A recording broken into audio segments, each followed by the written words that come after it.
दोस्तों, आज मैं आपके लिए लाया हूँ पंचतंत्र की एक बेहतरीन कहानी, विश्वास की शक्ति। आइए शुरू करते हैं। इंग्लैंड के एक पादरी का विश्वास की आध्यात्मिक शक्ति में अटल भरोसा था। जो कोई भी उनके घर में एक बार आ जाता, वे उनके आतिथ्य और सत्कार के प्रभाव से प्रभावित हुए बिना नहीं रह सकता था। उनके मन में लोगों के लिए अथाह प्रेम भाव था, इसीलिए लोग उनका बहुत सम्मान भी करते थे। एक दिन जेल से भागा हुआ चोर रात में शरण लेने के लिए इधर उधर घूम रहा था। उसने देखा कि पादरी के घर का दरवाज़ा खुला हुआ है, इसीलिए वो उस ओर चला गया और पादरी के घर में प्रवेश कर गया।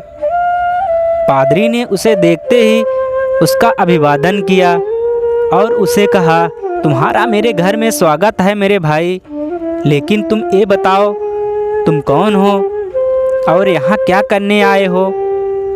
इस पर चोर ने सफ़ेद झूठ बोलते हुए कहा, फादर मैं एक मुसाफिर हूँ और रास्ता भटक गया हूँ, सो इधर उधर भटक रहा था और आपके घर का दरवाज़ा खुला हुआ देखा तो इस ओर चला आया।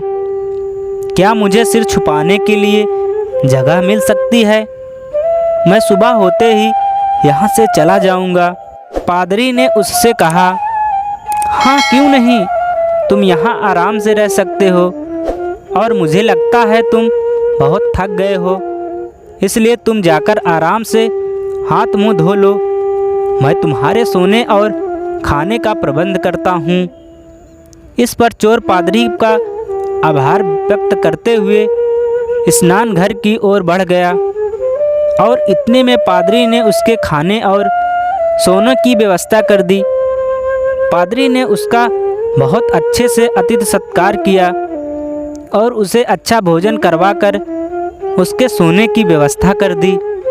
रात को सभी के सो जाने के बाद चोर के मन में चोरी की इच्छा जागृत हुई और उसने पादरी के घर से सोने के 2 दीपदान चुराकर वहां से निकल भागा। रात में पुलिस उसकी तलाश में ही थी, सो वे पुलिस के हत्थे चढ़ गया तो पूछताछ में उसने बता दिया कि मैं एक पादरी के घर से चुराया हूँ। इस पर उसे पादरी के सामने लाया गया तो पादरी ने पुलिस वालों से कहा, आप कृपया इन्हें छोड़ दीजिए, ये मेरे घर में मेहमान के तौर पर आए थे और मैंने ये दीपदान इन्हें उपहार के तौर पर दिए हैं। इतने में चोर के ज्ञान चक्षु खुल गए और उसे अपनी भूल का एहसास होने लगा। पादरी की उदारता देखते हुए चोर के मन में पश्चाताप होने लगा और उसने माफ़ी मांगकर कभी फिर से चोरी न करने का वचन दिया। धन्यवाद।